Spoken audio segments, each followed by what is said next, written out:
ganadería. Voy a empezar la grabación para ajá, Sí, Sí, el perdón, sí, toro continúa, por es apuntillado una vez que termina el festejo, 2 o 3 días después, ¿verdad? De modo que es una tontera lo que están diciendo. Y es un espectáculo que es un ritual, ¿verdad? Que tiene un trasfondo muy serio, como para convertirlo en un jueguito de circo, vamos, ¿no? claro. ¿Quién va a ir? Nadie. Doy 10 minutos de toro y con protectores en los cuernos y de regreso a la ganadería. No, hombre, ni siquiera ¿Cómo lo no? vas a Y el convertir en ganadero, zapatos. Están ¿te locos. das cuenta lo que significa eso? Imposible, imposible. Es decir, de hecho, los ganaderos lo que ganan por sus toros no es mucho, si es que ganan. Pierden. Y claro, por eso digo, si es que ganan. De modo que llenarlos de toros, ¿no? No pueden, no, van a acabar con la especie. Y eso es muy lamentable también, ¿no? de Y acuerdo. seguramente, hola Salvador, y seguramente los que dicen Hola. estas cosas nunca han visto Buenas lo que es noches. una ganadería, ¿verdad? Todo el respeto a la ecología, la vida que disfrute el animal, en fin, ¿no? Pero bueno, en fin, están pasando tantas cosas verdaderamente absurdas, ¿verdad? Absurdas, ya que estamos hablando del absurdo. Oye, de veras estamos en el Tremendo, absurdo. tremendo, es eso. Y lo que fue más divertido, entre comillas, claro, es que para esa fiesta sin sangre, sin violencia, como dicen, como si la vida no fuera violenta, ¿verdad? Como, pero bueno, en esa vida, en ese tipo de, de corrida que quieren, que ponen que el toro no puede morir ni dentro ni fuera de la plaza. O sea, por decreto lo han hecho eterno. Que nos digan eso a nosotros, que no nos podemos morir ni en esta vida ni en la otra. Ay, claro. No, es una cosa ridícula, verdaderamente ridícula. Mira, como decía García Márquez, también Platón, este columnista, ¿verdad? De Saltillo, No. que escribe en toda la República, porque creo que su columna se publica en diarios en toda la República. Como decía él, si no quieren la fiesta, pues déjenla que muera de muerte natural, pero no la asesinen. Y que pueda morir o convertirse en algo mucho más íntimo. El maestro Armillita, Fermín, el viejo, el fundador de la dinastía, decía, no me gustan las plazas monumentales. No me gustan porque el toreo es algo que uno lo ve, que a uno le toca, que a uno lo conversa, es algo que está muy lejos de de lo que son los estadios, de la psicología de los que llenan los estadios. Por eso no le gustaba la monumental. Y de hecho Mira, todos vemos cómo en la Plaza México, cuando alguien no sabe de qué se trata y dice cosas tontas, lo callan los aficionados. Es decir, sí, hay algo, ¿no? Del respeto que se le tira a la fiesta, de la seriedad de la fiesta y que no se toleran cosas que están fuera de sitio. Mira, yo recuerdo cuando era la primera vez, las primeras que fui yo a una plaza de toros, el recordar cómo los que sabían, si yo daba un olé mal dado, en mal momento, me miraban con una gravedad que daba miedo. Volví a equivocarme y otra vez la mirada era así hasta que fui poco a poco dándome cuenta de qué se trataba, ¿no? Y fui refinando el gusto. Al principio uno tiende, en general, a lo espectacular, en fin, pero a medida que uno va yendo a corridas, aprendiendo de los que te rodean, a la afición, que es muy seria, empiezas a ser cada vez más exigente y también más selectivo. Pero en fin, es todo lo que dicen habla de un desconocimiento total. ¿Por qué hablan de lo que no saben? Digo, es una cosa, una de las características del hombre masa es que opina de todo. Si a mí y me en estos preguntan, tiempos todo el mundo opinamos de todo. claro, hay cosas que tengo que decir, no me pregunte de eso porque no estoy autorizado para hablar, porque no sé nada de eso. En fin, Ya empezó a llegar todo el mundo, pues. en fin, pero es triste. Hola. Hola, Guadalupe, es triste esto, Hola, querido Paco. es muy triste. Pero bueno, en fin. Pues tú dices, Samuel, cuando... Y yo pienso que 5 minutitos nos esperamos, Paco, 5, ¿te parece? Excelente, me parece muy bien. Me parece muy bien. Quieren, podemos seguir ahí platicando ahí de lo Sí, que sí. gusten. Por cierto, hoy es el día C en la Ibero, ¿El día qué? el día de la comunidad. No, hombre, mira, yo lo disfrutaba tanto. Era un día muy bonito. ¿Desde cuándo Pues, existe, por cierto? mande, no, Mm. yo creo que eso fue, uy, uy, uy, eso ya fue cuando, creo, cuando estábamos en el campestre Churubusco. Mi generación le tocó en Zaragoza 84, en Coyoacán, y al año siguiente ya nos tocó inaugurar el campestre, y estoy casi seguro que fue ahí donde se inició. Y en los muros, del lado izquierdo y del lado derecho, el, se, el Día de la Comunidad, los pintores o los que les gustaba pintar, por, porque eran pintores o por afición y que esperaban serlo, hacían sus murales. Y esos duraban un año, de un Día de la Comunidad a otro Mm, Día de la Comunidad. miren, Era una de las tradiciones. Y por cierto, que allí vi, y no me gustó, pero respeto que le guste, digo, no faltaba más. Ahí vi una pelea de gallos, por primera vez y única en mi vida. ¿la Ibero? Sí, los de administración lo organizaron. Llevaron los gallos y todo, los que tenían gallos y les gustaba esto. Y yo, de curioso, pues ahí estuve, pero no me emocioné. Me pareció para mí muy aburrido. Supongo que parte de la emoción es apostar, pero tampoco tengo la pasión del juego. Entonces, para mí era algo, pues que no me decía nada, ¿verdad? Pero, en fin, sí me parece, no me tocó, pues, pero desde luego no se me ocurriría empezar a hablar de sacábenlas, porque duran poco, duran muy poco. Es feo eso, ¿no? Porque de pronto hay un gallo que acaba con el otro de un modo realmente muy sangriento, pues, porque les tienen eso que le ponen, ¿no? En las patas, navajas. Entonces me resultó poco, nada agradable, la verdad, pero en fin, forman parte de tradiciones en los pueblos. Creo que más en unos estados que en otros, y está ligada a los palenques y a formas de la fiesta. En fin, a mí en lo particular, insisto, no me gusta,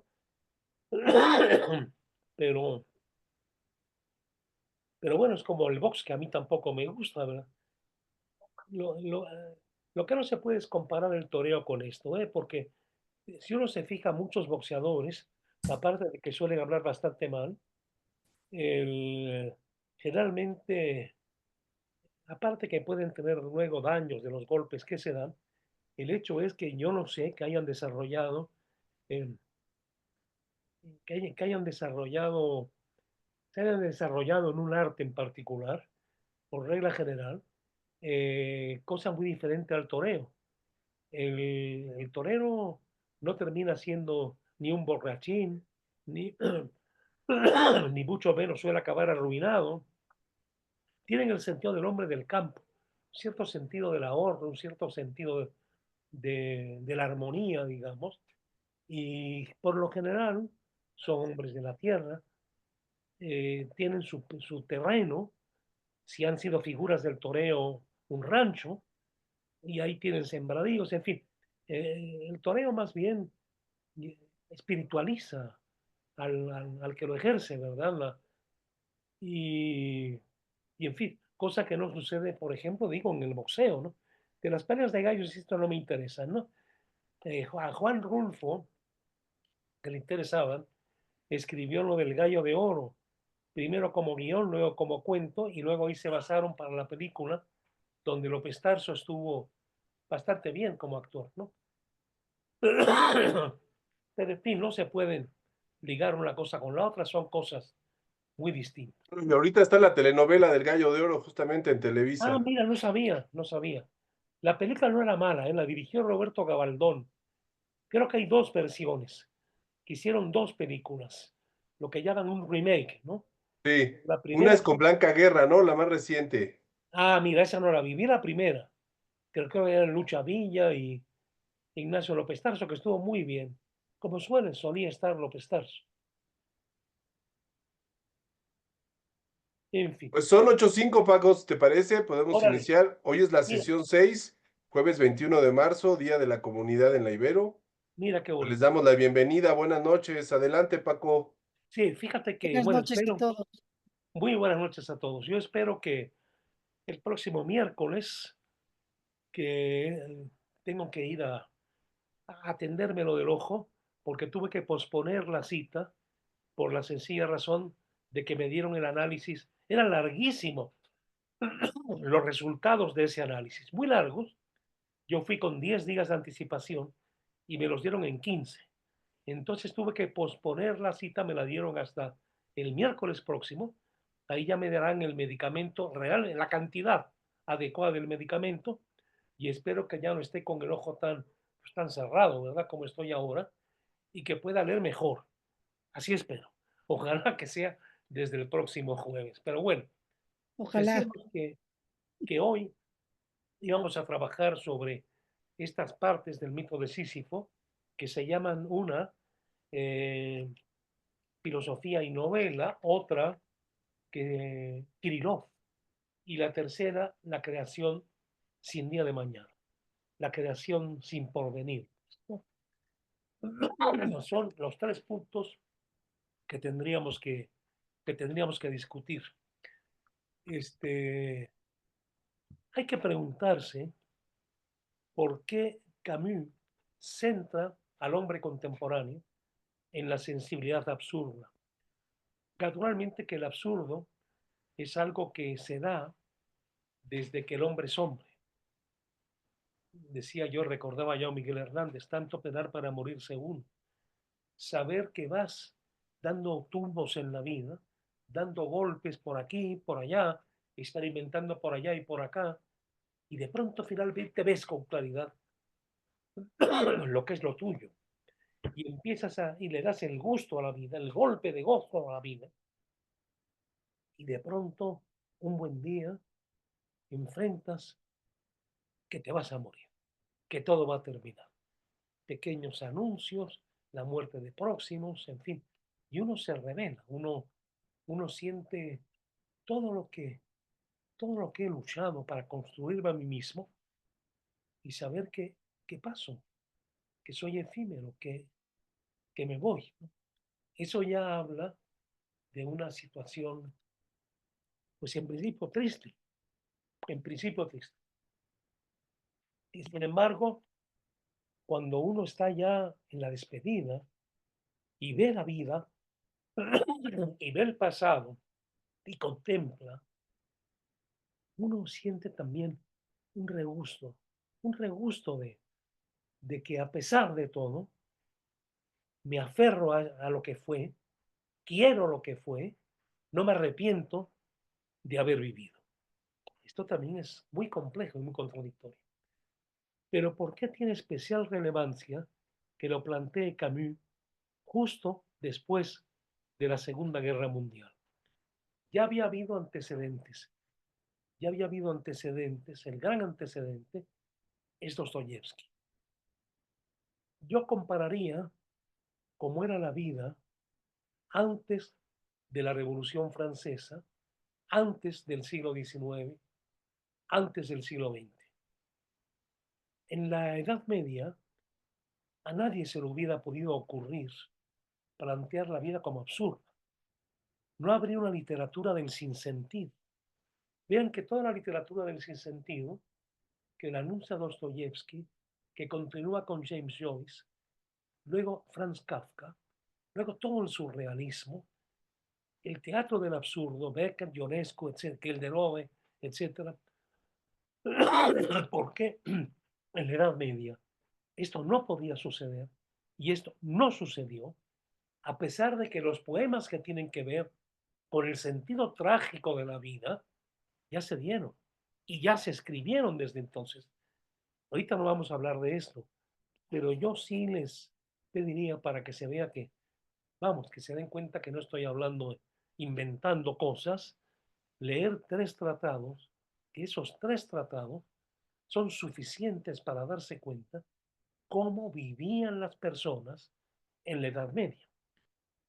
Uno es el gran libro de Johan Huizinga, se escribe Huizinga, pensador holandés, Johan Huizinga, que se llama El otoño de la Edad Media. Es un libro extraordinario. Otro es el estudio de la vida social y económica en la Edad Media.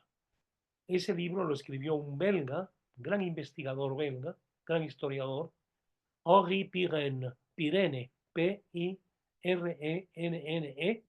que ha sido publicado y todavía está vigente por el Fondo de Cultura Económica.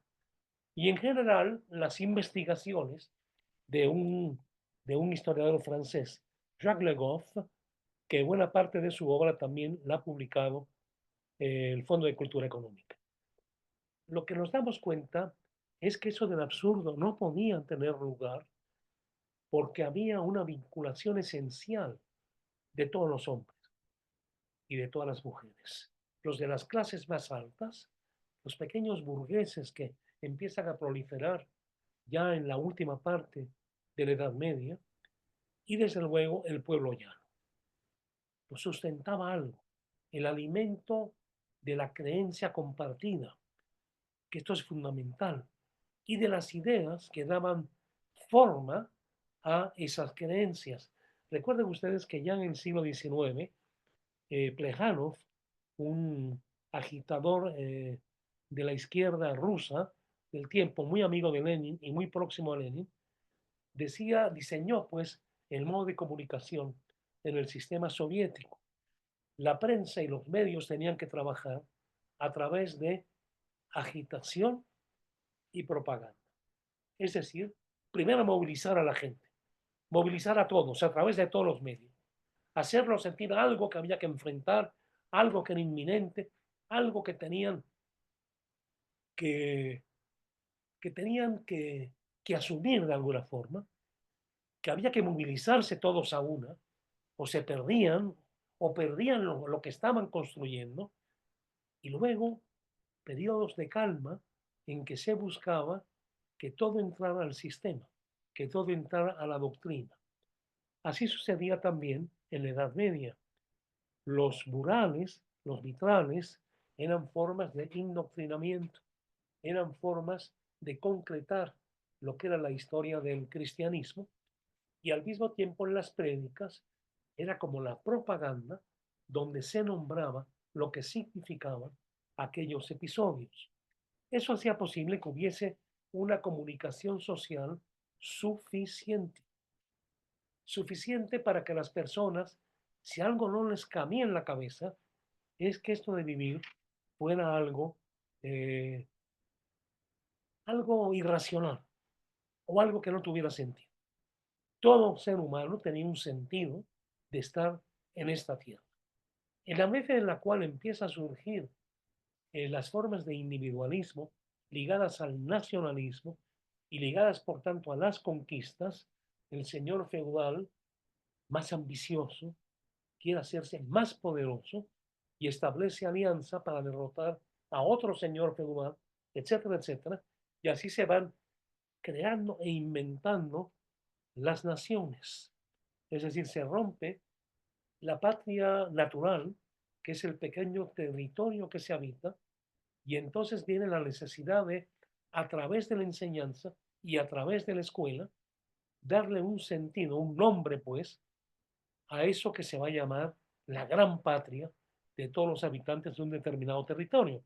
Pero a partir de ahí empieza el cambio, la transformación, empieza el sentido de que hay un progreso, que es lo que marca a los seres humanos y que es un progreso que es lineal, que no parará nunca y empieza cada vez más a separarse lo religioso de lo filosófico, de lo que serían los planteamientos sociales, los planteamientos antropológicos, etc.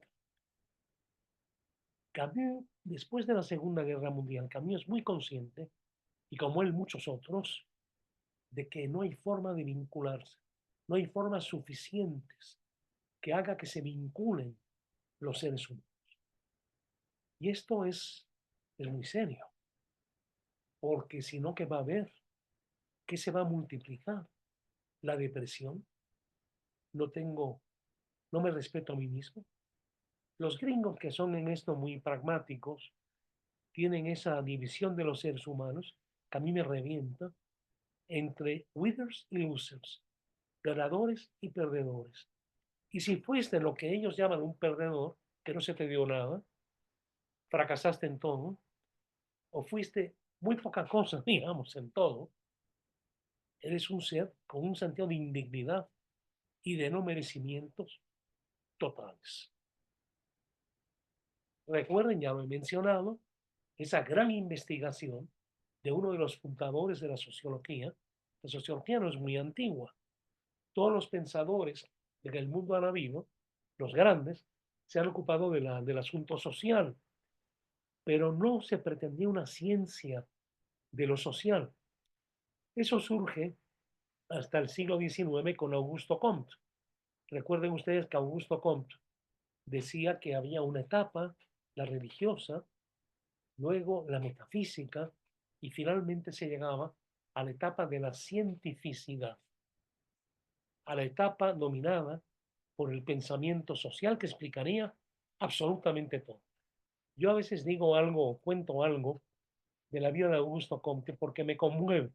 No es tanto para burlarme de él, pero que nos hace ver cómo estas creencias tan absolutas de pronto las contradice la vida concreta. Augusto Comte quiso mucho a su compañera, quiso mucho a su mujer.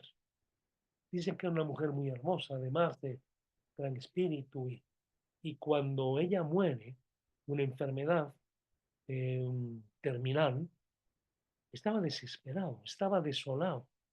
Y este hombre que había planteado el ateísmo, que había planteado que todo lo válido era la ciencia, lo que se podía medir, lo que se podía demostrar, estaba tan desesperado que en torno al cadáver de la esposa organizó misas negras, es decir, la desesperación. Si un hombre tan culto como fue Augusto Comte, tan a la altura de las ideas de su tiempo, le sucedió esto, pues le puede suceder a cualquiera. Nosotros podemos reírnos o sentir compasión por una viejita que en un pequeño pueblo se acerca donde hay una imagen de un santo venerado por ella y empieza a apapacharlo, a tocarle la madera con la que está hecho, el manto, etcétera, a darle besos como gente ahora con Sajuda Fladeo en todo este lamentable espectáculo que hemos visto a lo largo del país, ¿verdad? A lo largo de la nación. Pero ¿por qué usted no piensa cuando tenía usted 16 años y tenía usted una novia y esa novia un día lo dejó? Lo dejó o se fue y usted se quedó sin ella. Y usted tiene una hojita muerta. Bueno, a mí me gusta mucho el otoño. Esto. Y tomó aquella hojita muerta. Es muy bonito cuando hay invierno, ¿verdad? Y termina el otoño y se llenan las calles de hojas muertas. Por eso esa canción del F. Morta, ¿no? De las hojas muertas. Y agarra la hoja, la mete en un libro. Y como esa viejita del pueblo, usted acaricia esa hoja, como si estuviera ahí, como si a través de esa hoja usted estuviera acariciando a aquella novia que se fue. El caso es que uno de los principales descendientes de Durkheim fueron Marcel Mauss y fue también Durkheim. Y Durkheim, ya les conté, se percata de que la gente se está suicidando más y inventa un concepto que fue un descubrimiento, una revelación. Nunca antes a nadie se le pudo haber ocurrido ese concepto que daba sentido de los hombres del siglo XIX y del siglo XX y más ahora. La anomia, la falta, el vaciamiento de señas de identidad. Es tremendo, pero es una revelación. La primera gran revelación debida a un pensador de lo social, la anomia. Y empieza a investigar porque supone que los seres humanos se están suicidando más. Y las estadísticas que hace demuestran que así es. Bueno, en este siglo XXI, creo que la anomia es cada vez más fuerte. A tal punto que ahora no solamente se están suicidando más los adultos, sino que se están suicidando los niños y se están suicidando los adolescentes. Y esto espanta, y esto da miedo, y esto provoca una enorme tristeza. Eso es la anomia, la falta de sentido de identidad, la falta, por tanto, de autoestima profunda, la falta incluso de sencillamente de sentirse digno. ¿Ganas o pierdes? ¿Te aumentan el sueldo o no te lo aumentan? ¿Te ascienden o te echan? Recuerden ustedes esta mala bestia de Trump, que tenía ese programa que yo ni sabía quién era Trump. Alguna vez en Nueva York me dijeron, ese es el Trump Building, y otro. Ni sabía quién era el tipo, me tenía sin cuidado. Me dio coraje que se acabara la juguetería Schwartz, que era bellísima, y ahí estaba ahora las oficinas de este tipo. Y en ese programa decía siempre, you are fired. Les ponía como caso y el que no lo resolvía los despedía. Ojalá, por el bien de la humanidad, sea el pueblo americano el que le diga, está usted despedido. Pero bueno, en fin, esto es otra cosa y no es más que un buen deseo, ¿no?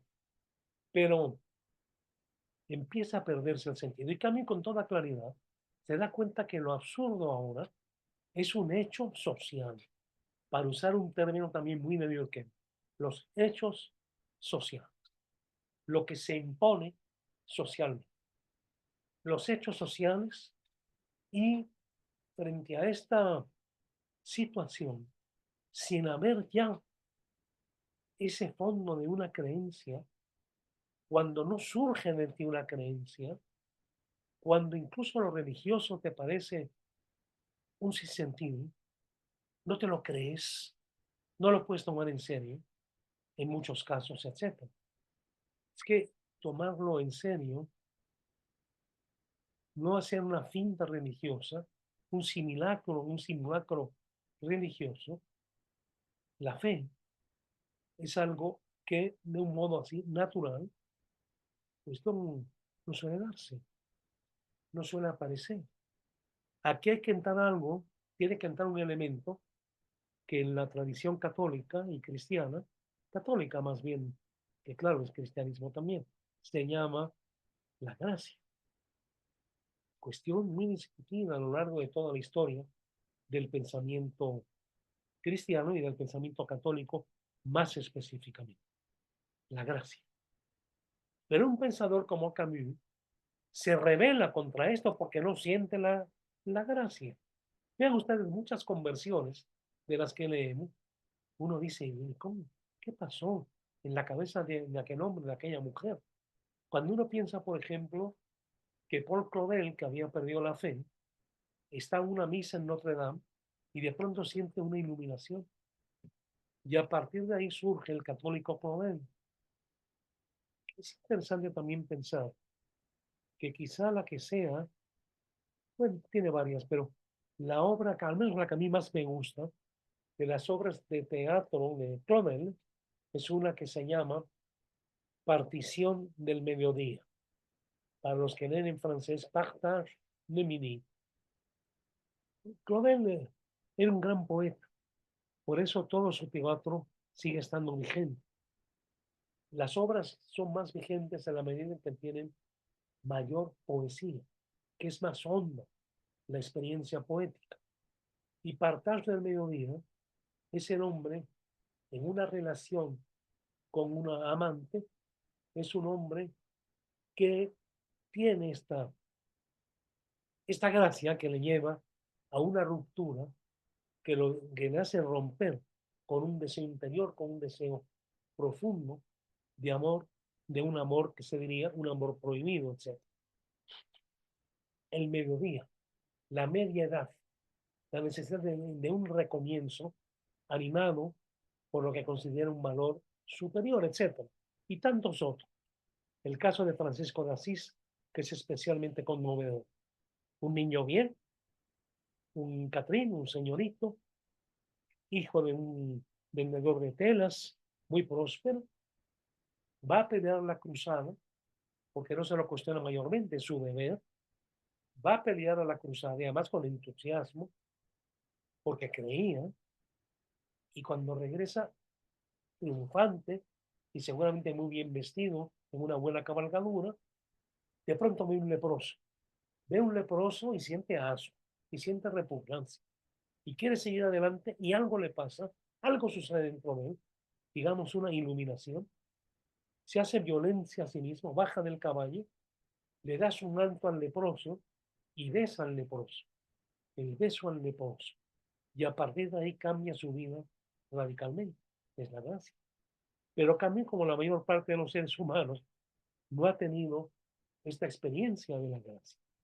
Y lo que ve es que los hombres ya no creen, que las iglesias se vacían y que es necesario encontrar en otros senderos en el sentido de la vida. Ha resentido otra cosa también. Todos sus camaradas que creyeron en la revolución soviética han visto el horror del Gulag soviético, las formas de opresión sobre todas las naciones dominadas, invadidas por Rusia, por la Unión Soviética. También vivió en la Segunda Guerra, en la que fue resistente frente a la violencia, a la tiranía de los nazis, vivió el fracaso del pensamiento que estaba al otro lado, es decir, el nacionalsocialismo, el fascismo y las puerilidades en las que los hombres se comprometieron y creyeron, las estupideces en las que los hombres se comprometieron y creyeron. ¿Por qué hubo hombres y mujeres notables que fueron capaces de apoyar la irracionalidad del fascismo? Esa necesidad terca de creer, de que tienes una dignidad, de que eres alguien, que por humilde que seas, estás incluido. Tienes una razón de, para levantarte a trabajar todos los días, aunque trabajar sea una friega, etc. ¿No? Es muy impactante. Y otros que apoyaron a la Unión Soviética y se silenciaron durante años todo lo que sucedió. Miren, vamos a ponerlo en un personaje que, bueno, algunos de ustedes son muy jóvenes, pero para nosotros, nos es familiar. Monsiváis. Monsiváis fue a Cuba creyendo, como creyó Colina y como creyó José Agustín. No sé si se murió todavía creyendo en ello, pero en fin, creyendo. Y se encontraron con una realidad muy triste, muy lamentable. No era lo que creían. Y para Monsiváis fue especialmente violento, porque es un hombre muy curioso, siempre lo fue, un hombre que sí buscaba la verdad, que no se contentaba con las apariencias, que procuraba ir al fondo de la cosa, de que había campos para homosexuales, que los homosexuales vivían con miedo, porque Castro era un macho y Guevara era otro, y no toleraban a los homosexuales, a los gays. Monsiváis lo ve. Y en una reunión con Gabriel Said y otras personas que me lo contaron, ellos le dijeron, pero si viste todo esto, ¿por qué no lo dices? ¿Por qué no escribes sobre eso? No, no lo puedo hacer. No lo puedo hacer por la revolución, porque es la única esperanza, la única posibilidad de que este mundo tenga sentido. Se dio cuenta que hizo mal, ¿no? Con el tiempo habló de esto y de otras cosas. Pero al principio no lo quiso. Como no quisieron hablar de esto, tantos y tantos militantes, a mediados del siglo. Camus vio todo aquello. Entonces, ¿cómo reencontrar un sentido? ¿Qué es lo que nos puede de alguna forma salvar? Vean ustedes, por ejemplo, ahora a raíz de lo que ha pasado con la prohibición de las corridas de toros. Las corridas de toros es una señal también de identidad. O mejor, es verdad que las plazas se han ido tanto vaciando. Pero aún así, cuando hay una figura excepcional, la Plaza México tan enorme, que era muy poco del gusto del maestro Fermín, porque vuelvo a lo mismo, el toreo es algo más simple, más pequeño, más de cofradía, más de personas que están ahí porque van a ver algo muy serio, que van a meterse dentro de sí algo muy serio. Entonces, aún así se ha llenado. Y esto le da a uno el sentido de que uno ama esto como lo amó su abuelo, su bisabuelo, los amigos de la infancia, que todavía a veces se reúnen, como la porra de ingenieros, los amigos de la juventud. Algunos venían todos los domingos desde Irapuato, por ejemplo, a ver la corrida de la Plaza México, y era un modo de afirmación de sí mismo. Yo me salté a mi padre, porque mi padre en su infancia en Madrid le tocó ver todavía cuando destripaban a los caballos. Entonces, eso fue una forma que uno entiende para quitar algo que se podía superar y que no le quitaba grandeza a la fiesta. A mi padre le tocaba en Madrid ver un caballo destripado, ¿no? Y como todo el resto de la familia era muy aficionado, lo obligaban a ir. Y me acuerdo que una vez en México le dije, papá, vamos, yo no voy a eso. Cosa que le molestaba mucho a su padre, que era un gran aficionado, y todos mis abuelos no eran. Pero, pero lo que se pretende ahora es quitarle toda la grandeza, que es un enfrentamiento de la muerte. El tono, de alguna forma, en un principio es el enemigo, el adversario, lo demoníaco, que tienes que vencer a través de inteligencia, a través de transfigurar lo que en principio es una línea a base de conocimientos que el hombre desarrolla desde su inteligencia para dominar al todo y de pronto la creación de belleza. ¿Cuántas veces, porque el toreo no es un deporte, hemos visto en una tarde en que un torero corta las orejas y el rabo? Y sin embargo uno dice, pero ese recorte que dio fulano.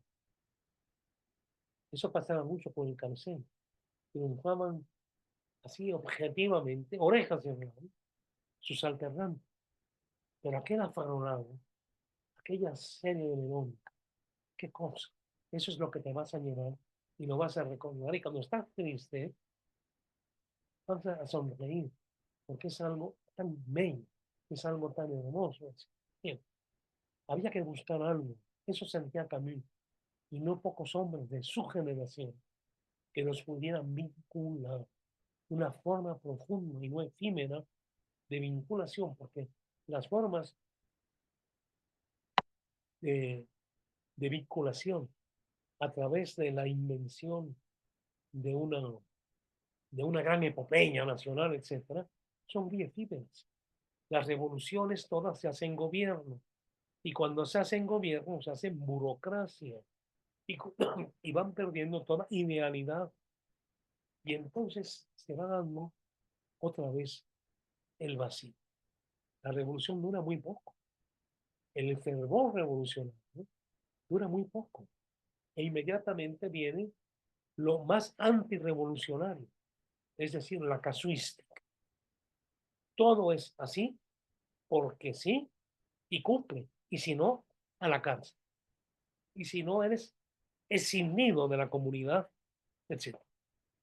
Todo se vuelve muy aburrido y también muy cínico, porque como las revoluciones contemporáneas han planteado una idealidad absoluta, se empieza a prohibir todo lo que ve que las cosas son mucho más complejas. Los grandes creadores, poetas, músicos, pintores, hombres de cine, que hicieron la revolución soviética, la revolución rusa, la revolución marxista-leninista, acabaron o en la cárcel, o escondiéndose, o hablando entre líneas, o creando entre líneas, viviendo con miedo, y viendo que si algo no admitía la revolución, era, curiosamente, el arte revolucionario.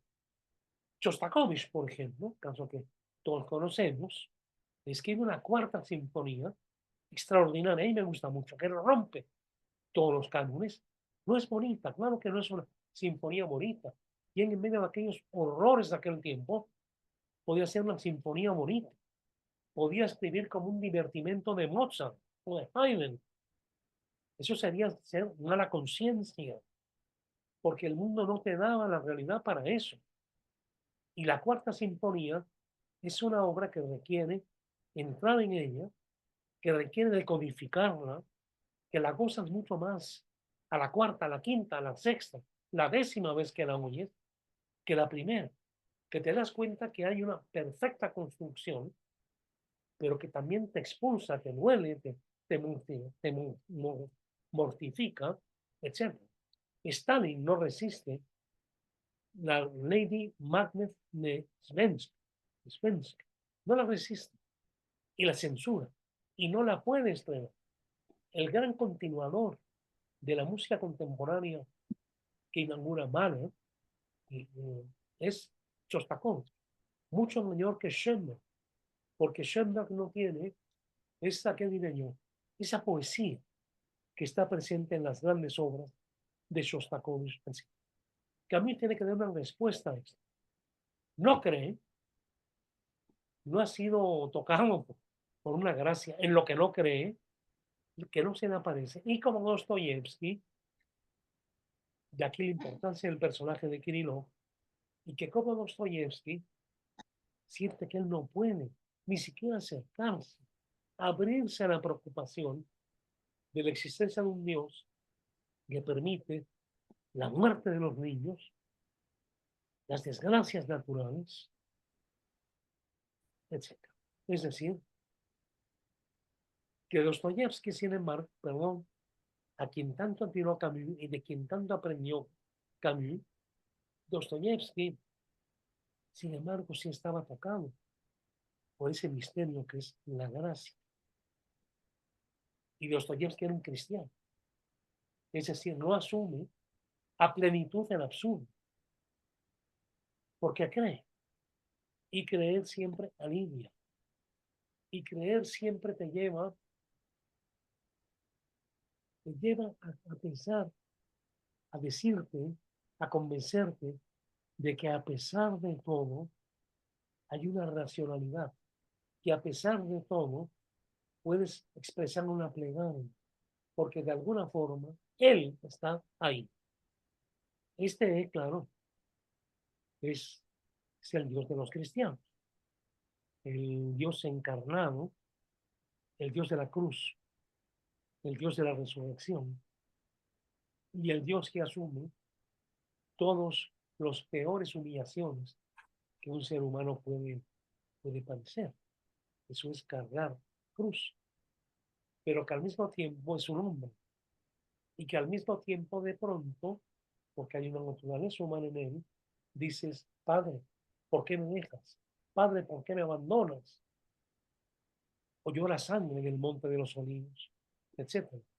No es la nada del nirvana, es una persona a la que puedo hablar, con la que me puedo revelar, ante la cual me puedo quejar, le puedo gritar, y de pronto también me digo, pero existe, y empiezo a dudar. Gabriel asume pues la duda de un modo absoluto, no puede aceptar ese Dios, quiere ser solidario de todos los hombres que han padecido el vacío de Dios. Todos esos judíos, gitanos, comunistas, cristianos, que estuvieron en los campos de exterminio y que gritaban, pero ¿cómo pudiste permitir esto? Y esto fue el final de la fe de no pocos, como Elie Wiesel, el gran pensador el gran escritor judío alemán. Tremendo. Entonces Camus está buscando cuál es la salida para una vinculación. Y de aquí su gran preocupación también por acercarse a la literatura como la forma de sensibilización y de afirmación de la vida a pesar de las contradicciones y a pesar del absurdo. Finalmente, la novela La Peste es ver cómo podemos, en situaciones límites, querernos los seres humanos unos a otros, hacernos generosos los seres humanos los unos a los otros y reencontrar en nosotros o ver el nacimiento del amor dentro de nosotros. Un hombre, pues, totalmente de nuestro tiempo. Pero claro, como comentaba la semana pasada, hay en el fondo de todo esto una, ¿cómo diré? Hay en el fondo de todo esto un decirse, pero llegar a estos niveles de enfrentar el absurdo y afirmar al mismo tiempo la vida, esto no estará reducido a a unos pocos seres de cualidad y los demás y la mayoría. Esto le duele a un pensador como Albert Camus, que fue también un luchador por la justicia, un luchador por el mejoramiento de las condiciones de sus próximos, etc. Aquí se puede pensar muchas cosas. Desde luego, en Camus es muy claro que la literatura, que a diferencia de la física o de la química, la puede entender cualquiera, si quiere, y tiene buena voluntad, y no cierra el libro cuando aquello le duele, cuando aquello le toca o cuando aquello le perturba. Pero ¿cómo hacer posible de que las personas de veras sepan leer un libro? Todo esto es muy importante. Quiero, porque ya les quiero dar a ustedes la palabra en esta primera parte, crear, dice el momento, es vivir 2 meses. Y en otro momento dice,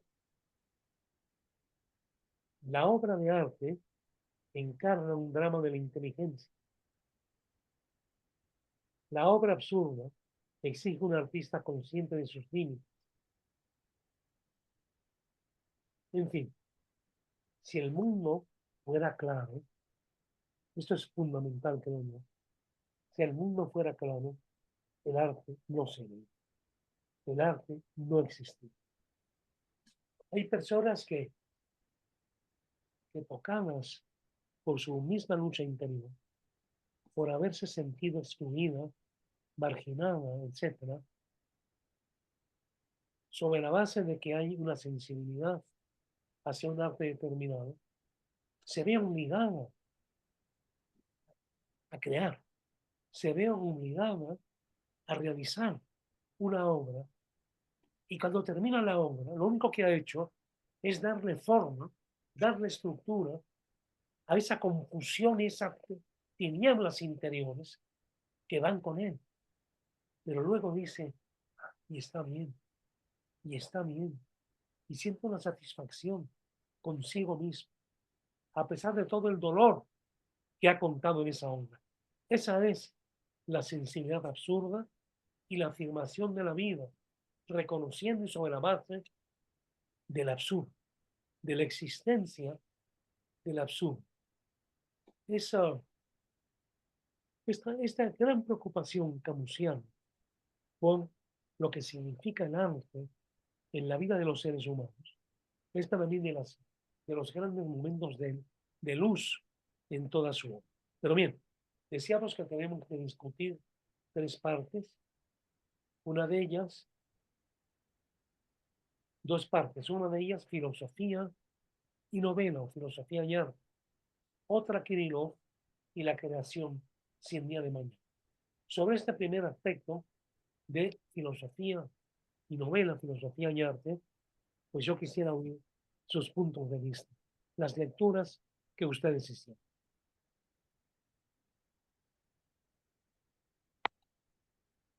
Adelante, pues. Sí, bueno, buenas noches. Me Buenas noches. gustaría compartir una reflexión al respecto.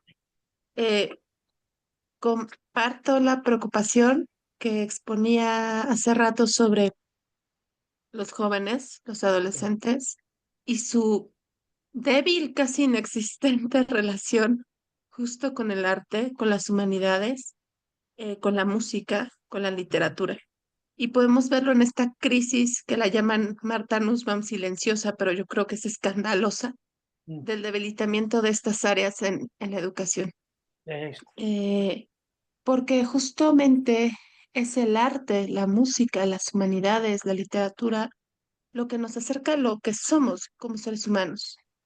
Es a partir de la lectura de una novela que podemos ejercer la empatía, en la consideración hacia el otro, no Esto. necesariamente teniendo que vivir la misma tragedia que el otro, pero Ujú, sí abriendo nuestra sensibilidad a partir de todas estas piezas, ¿no? Y me parece preocupante y se ujú, nota en los jóvenes, tal como lo planteaba hace un momento, porque su vida es tan de soledad, tan sí, sin sentido. Yo soy docente universitaria y de posgrado y me ujú, alarma la soledad con la que veo a mis estudiantes, porque incluso conviviendo entre ellos, no saben expresar sus emociones más allá de un emoji, ¿no? O eh, de un mensaje. Esta profundidad que da la poesía, la literatura, desgraciadamente no hemos podido transferirla hacia ellos. Y, e incluso esto creo que está generando una crisis a nivel creativo. mm, Incluso las empresas y la economía tendría que temblar, porque hoy eh, necesitamos gente creativa en el mercado y no la hay, porque no hay este acercamiento al pensamiento crítico. Eh, Me parece algo bastante preocupante y bueno, quería exponer esto en cuanto a la relación de filosofía y narrativa. También quería, me recordó mucho cuando empezamos a hablar de esta falta de sentido narrativo en la vida. También tiene que ver con la falta de arte. Vivimos en un mundo que dice Byung-Chul Han a destiempo, ¿no? Y pasamos de una tarea a otra sin cerrar la primera. Es eh, decir, si nos contáramos nuestro día a día en un capítulo de novela, sería un sinsentido porque no, nunca termina una actividad. Siempre estamos anclados por el celular, por las redes sociales y ujú, tal, ujú, a la actividad anterior. Y esto nos hace perder el sentido, nos lleva a la anomia, ¿no? Perdemos identidad porque no sabemos quiénes somos en cada escena de nuestra vida. esto. Yo lo pienso como una obra de teatro, ¿no? Mm, El actor en una escena se presenta, asume su papel y después el telón cierra o la luz se apaga o cambia la escenografía, ¿no? Y asume otro rol. ujú, Nosotros estamos en un rol como mezclado, constante, lleno de actividades, porque somos profesores, pero somos padres o madres, pero somos, y todo al mismo tiempo. Entonces eh, vivimos creo que en una pérdida de sentido porque nos hemos alejado de lo que nos hace humanos, que es esta sensibilidad del arte, la música. El relato es importantísimo, genera vínculos, genera nexos, es lo que nos hace diferentes de otras especies, incluso cómo nos organizamos, ¿no? Se organizan los chimpancés, claro, las hormigas, claro, pero nosotros nos organizamos desde el relato, desde estas creencias, desde la fe, y a partir de ahí generamos ideologías, ¿no? Pero creo que estamos hasta carentes de ideologías, justamente porque nos falta esta capacidad de relatar nuestros pensamientos, nuestras ideas. Y creo que relatar podría ser muy sanador para nuestra sociedad y sobre todo para los jóvenes. Creo que es un crimen alejarlos del arte, de la música y de la literatura. Es tanto, muchas gracias.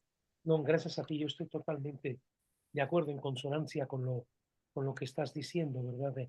Incluso, mira, hay una diferencia, porque Camus también habla que en la filosofía, el filósofo, el pensador, él también se va realizando y se va encontrando en la medida en que va desarrollando su pensamiento, porque es natural. Él tiene que enfrentar las objeciones, ¿no? Él tiene que enfrentar las mismas críticas que le han hecho, etcétera. Y esto lo lleva a procurar encontrar que lo que él ha hallado es lo más importante, lo que da finalmente razón de todo. Ella no puede negar al otro, si es un filósofo serio. Pero la diferencia del poeta, sea novelista, sea músico, sea pintor, recuerden ustedes que todas las artes, no importa cuál, valen en la medida, o valen más, en la medida en que contengan mayor densidad poética. Hay una poesía de la música, hay una poesía de la escultura, hay una poesía de la pintura, de la novela, del poema, etcétera. Tú puedes hacer sonetos como los que hacía aquella, ¿cómo se llama esa mujer que publicaba un soneto a la semana en el Novedad? Pues no me acuerdo. Que eran sonetos y eran malísimos. Quiero decir, eran malísimas no a nivel de la construcción. Eran cosas muy burdas, muy elementales, muy predecibles. Dicen que, ahora que dije predecibles, que ir al cine, contaba el padre Julián Pablo, el dominico, que, que tanto quiso a Buñuel y Buñuel, y contaba que era terrible ir al cine con Buñuel, porque Buñuel adivinaba todo y decía, y ahora va a llorar, y ahora va a golpear la puerta, pum, pum. Es decir, todo le, le parecía tan claro que decía, pues que aquí no hay un arte verdadero. Cuando realmente algo lo conmovía, entonces se callaba, ¿no? Es como después de la creación viene el silencio. Después de la lectura de un gran poema viene el silencio. Después de un encuentro erótico profundo viene el silencio. Porque estás lleno por dentro. Y quieres vaciarte en ese sentimiento. Llenarte de todo lo que has sentido. Como las revoluciones también tienen un tiempo. Y luego hay que recomenzar. Hay que seguir. Por eso una obra lleva a otra obra. Y finalmente vas construyendo y reconstruyéndote a lo largo a lo largo de tu existencia. Esto de lo que reflexionabas es muy cierto. Y fíjate que creo que les conté, yo estaba en un centro comercial esperando a mi hija que estaba haciendo una compra o cambiando algo que le habían regalado, no sé. Y dije, mientras lo hace, yo me voy a un Starbucks que había ahí. Hubiera preferido un Italian Coffee, pero no había. Y fui al Starbucks, donde también el café, a mí que tomo café express fundamentalmente, pues no me venía mal a esperar. Y me tocó ir a dos jóvenes, tendrían 18, 20 años, muchachos indudablemente talentosos, hablaban de sí. Y no pude evitar comparar, hacer un análisis comparativo de cuando algún compañero de mi generación discutíamos o hablábamos de cine. Aquí se hablaba de hallazgos técnicos, de movimientos de cámara. Bueno, eso hay que hablarlo también si te dedicas a ello, como, como uno analiza la técnica de otro novelista, en fin. Era todo lo que hablaban. Y se echaron mucho tiempo, todo el tiempo que estuve en el café, hablando de eso. Y yo pensaba, cuando yo me reunía a hablar de Ingmar Bergman, yo hablaba de todo lo que padecían, lo que traían dentro, la angustia, lo que me planteaban, los misterios a los que me abría las películas de Ingmar Bergman, o de Luis Buñuel, o de Alain Taner, para hablar uno más próximo. Pero no, mira cómo, viste que toma bueno, pues, eso, pues ahí está, ¿no? Es, es que un real creador, cuando hace una novela, un capítulo lo lleva a otro, una situación la lleva a otra. De pronto cambia la dirección, pero no el trasfondo. Es decir, el arte es necesariamente lúdico. Siempre he dicho de que a un Dostoyevsky, con las cosas terribles que nos contó, había un juego en la realización. Esto es muy terapéutico también, ¿sí? Mira, yo no he visto película más bella, para mí, lo he visto muchas veces, que El manantial de la doncella, que es una película tremenda. Fue además la película con la que descubrí yo a Ingmar Bergman. Vivía yo entonces en París. Esa tarde no tenía clases, no tenía nada que hacer y me fui a caminar. Y en el Boulevard General Leclerc vi La Source, Ingmar Bergman. Yo no sabía quién era Ingmar Bergman, pero dije, bueno, en fin, vamos a ver esto. Max von Sydow, Ingrid Thulin, actores magníficos, y entré al cine. Salí del cine, me volví a meter a la otra función. Estaba lleno. No sabía qué me había pasado, pero algo me había conmovido profundamente. Me había revelado cosas muy hondas del ser humano. Y empecé a caminar y a caminar, rumiando todo lo que había visto. Cuando llegué a la ciudad universitaria, yo trabajaba para aumentar el dinero de la beca como portero en la Casa de Holanda. Ser portero es muy interesante porque la gente viene a contarte cosas, sobre todo cuando está aburrida, cuando no sabe qué hacer y no tiene sueño. Entonces te puedes enterar, un novelista curioso, esto le interesa mucho, que la gente, y entonces eres muy hipócrita, porque le dices, ah, de veras, ¿a poco? No lo puedo creer, para que el otro suelte más. No es una mala conciencia, pero esa curiosidad que tenemos los que hacemos historia es una cosa que nos llevará a la tumba. Preguntar, preguntar y seguir preguntando. Bueno, entonces me encontré a un amigo alemán y a un amigo español que estaban ahí tomando un café y les conté lo que me había pasado. Pero no sabía quién era Ingmar Bergman. Me sentí ignorante. ¿Cómo es posible? Me empezaron a hablar de Bergman. A mí lo que me quedaba claro es que iría al día siguiente a ver la película y a ver a los cineestudios que había en el barrio latino para ver más películas de Ingmar Bergman. De tal forma me había tocado. Pero esa película es tremenda. La alegría de un padre, una madre, una abuela, porque la niña de la casa se va a presentar en sociedad y la van a llevar al pueblo, al párroco del pueblo y a la fiesta que va a haber en él. Y le dan su vestido y se despiden de él, donde le están esperando en el pueblo al que va, sola y a caballo y confiada. Y de pronto aparecen unos delincuentes, hermanos, parientes, y ella lleva un pastel que le va a regalar al pastor, y ella, al verlos hambrientos y necesitados, generosamente se los da. Y los vemos comer atragantándose de un modo muy repugnante, y luego, saciados como están, la tiran del caballo y la violan, y el más pequeño de los hermanos de esa familia de delincuentes se queda horrorizado, no puede participar de esa violencia, se esconde en unos matorrales, y vemos de lejos a la hermanastra de ella, que la ha seguido hasta ese punto, que no hace nada y que tiene un sentimiento encontrado de satisfacción, porque es el ser al que envidia, y de miedo también. Esa escena es tremenda.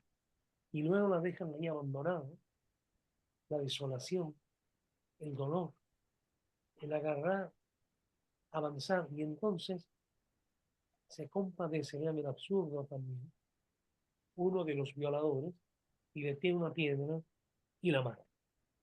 Y luego le quitan las joyas y el vestido para vender. Pero llegan a venderlo a la casa de su padre y de su madre y de su abuelo.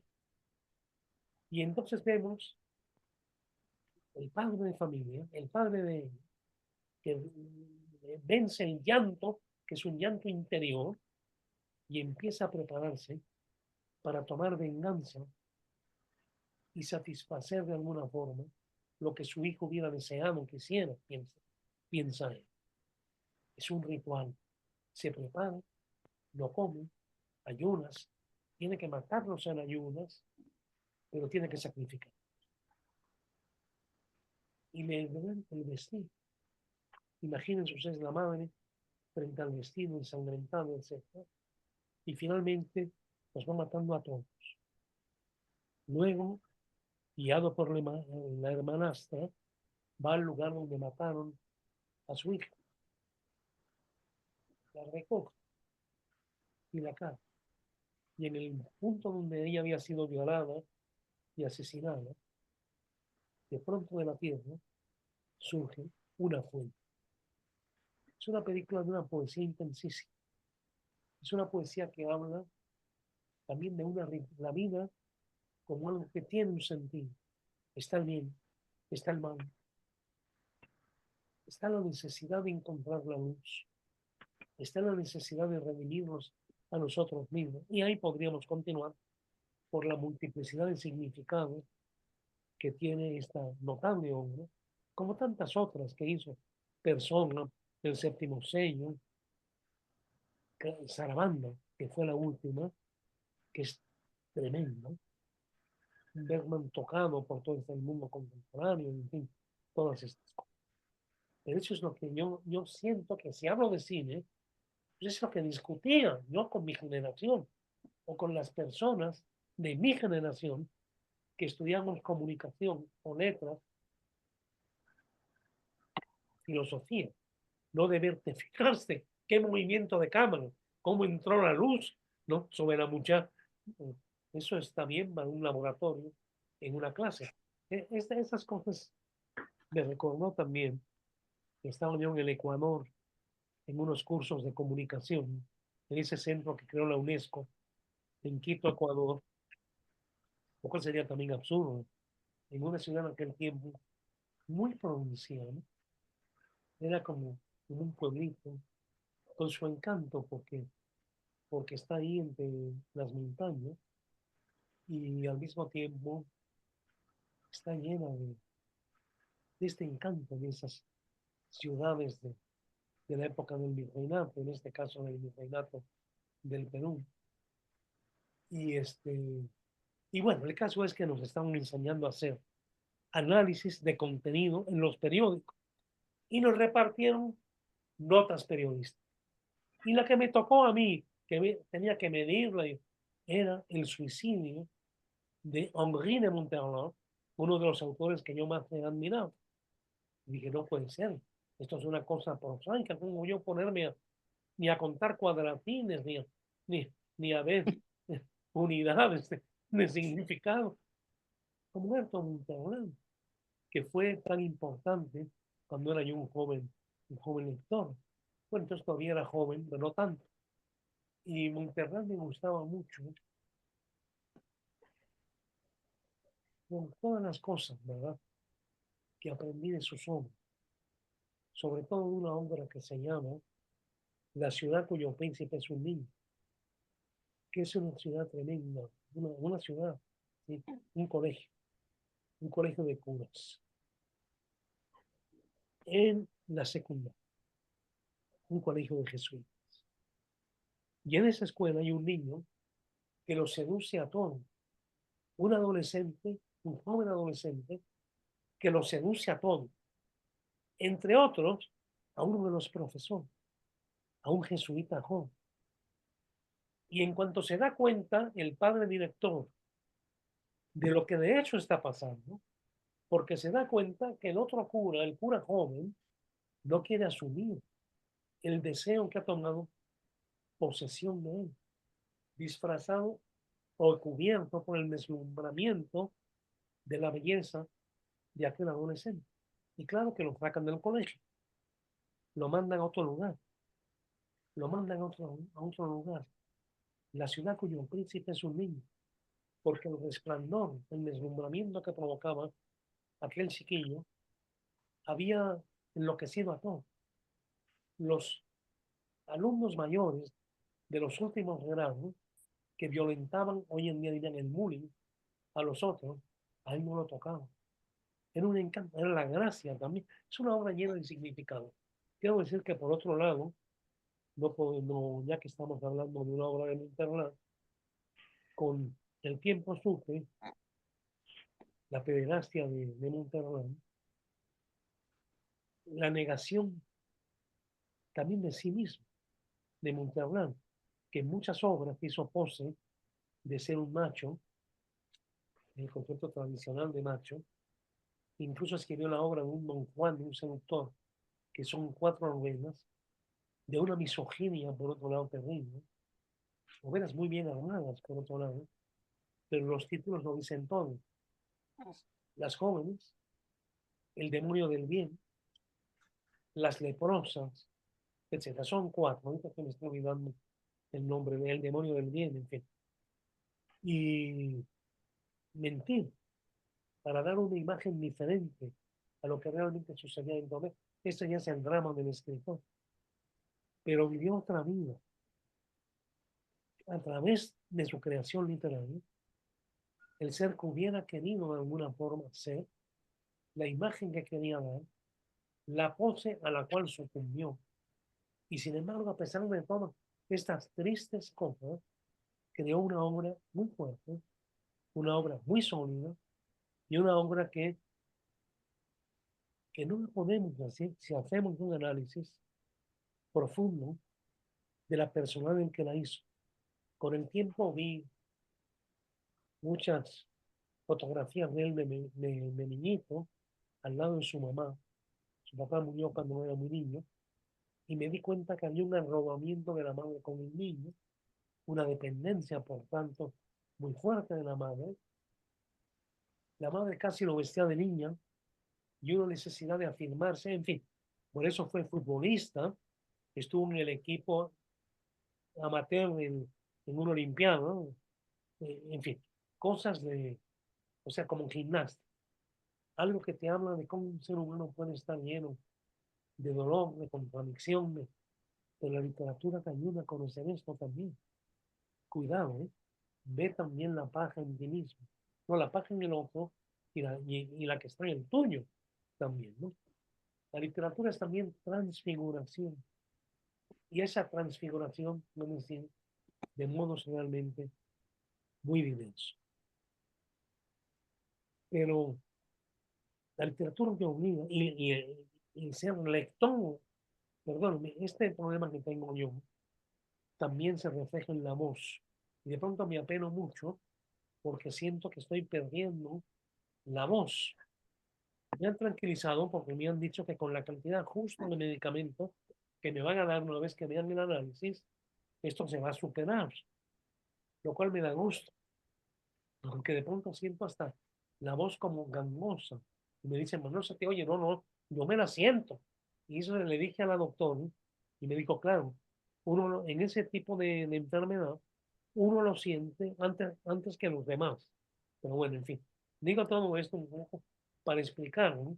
que, que no estoy en mi mejor momento a nivel, digamos, físico, ¿verdad? Pero bueno, en fin, quería... Un comentario, adelante. Sí, adelante, pues. Ah, bueno, te levanté la mano de rápido. Sí. Hice unas anotaciones más que reflexiones, y curiosamente se concatenan con lo que mencionó usted, Paco y Nancy. Ajá. Yo tomé unas frases que dice, siempre acabamos por tener el rostro de nuestras verdades. Lo menciona Camus. Ahí yo entiendo que es de nuestras verdades, al final de nuestras vidas, de cómo la vemos así, o cómo nos vemos en la vida. Luego dice, hasta los hombres sin evangelio tienen su monte de los olivos, pero tampoco en ese hay que dormirse. Y luego ya hay otra, pero me quiero concentrar en esta, porque lo conecté con lo que mencionó Nancy. Dice, estos adolescentes de ojos vacíos que pueblan los museos tienen su filosofía reducida a gestos. Y viene a colación por lo que esta niña dice, perdón, esta Nancy dice, de que los emoticones, y lo que te estaba diciendo de que estaba escuchando a los muchachos ahí en el café. Entonces dice, a un hombre absurdo, y mencionó ella que no ven el teatro, y aquí lo menciona, con la música, dice, a un hombre absurdo le enseña más que toda la biblioteca, tiende a hacer lo mismo con la música. Si hay un arte privado de enseñanza, ese es el de la música. Pero yo le entiendo que el arte privado es lo que nosotros sentimos, no que nos lo expliquen, sino cómo lo sentimos. Porque el que Claro. mencionaba de Sostakovich. ¿Sí? Bueno, nada más en esto, para ya seguir avanzando. Sí, estoy en principio de acuerdo. Claro que la música tiene también su... Claro, tú te puedes quedar al nivel de lo que la música produce en ti, de los sentimientos que remueve en ti y quedarte ahí. Pero si en el fondo de ti hay un escritor, quieres saber, de hecho, qué está pasando dentro del que escribió esa obra. Fíjate, en todas las artes hay, en las grandes obras artísticas, provienen siempre de un autor que evoluciona, que se transfigura, pero que siempre es el otro y el mismo. Pero hay algo que se va notando en todas sus obras. Yo recuerdo que cuando era yo adolescente y me ponía a curiosear en la enciclopedia esa tan práctica, la Rus, la pequeña, la que llaman pequeña enciclopedia, ya me pasaba horas cuando era niño abriéndola, buscando a los escritores que yo admiraba, ¿no? Y también a otros personajes. Y recuerdo, en 4 líneas, te dan la esencia de Schubert, una tristeza presente siempre en toda su obra. Y como amo mucho a Schubert, con el tiempo también fui reflexionando sobre esto. Y me di cuenta, cuando Schubert parece alegre, no es alegre.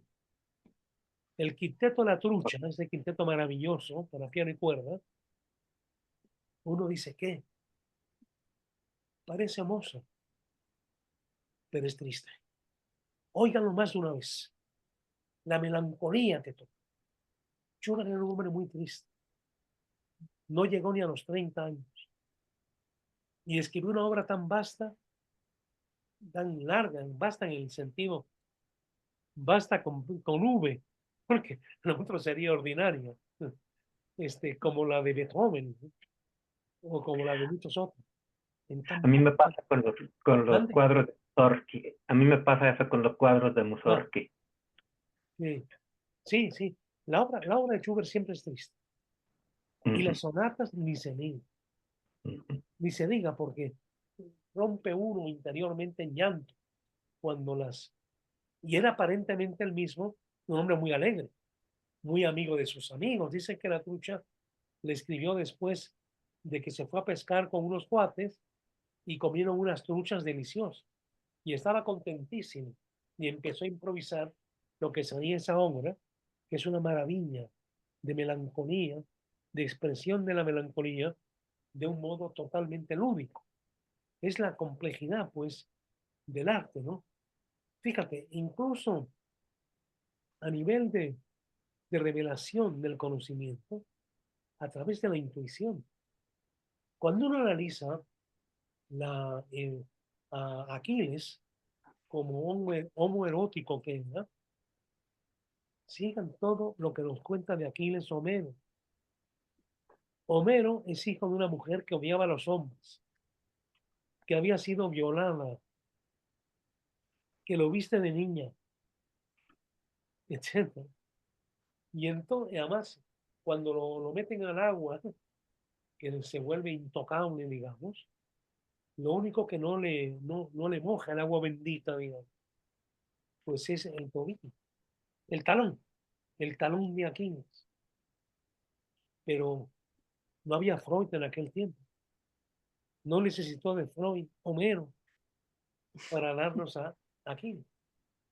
Cuando José Gorostiza, en ese hermoso, inmenso poema que es Muerte sin fin, dice, pálamo de espejos, soledad en llamas. Es la esencia de la poesía. Y claro que él está viviendo un páramo de espejo en el desierto. La soledad de descubrir todo lo que tu intelecto es capaz y al mismo tiempo el no saber nada y ser consciente que en última instancia sabes nada. Páramo de espejo. Soledad. Y sin embargo esto, a través de esto, de ese páramo de espejos y de esa soledad, estás afirmando la vida. Más terapéutico, imposible. Imposible.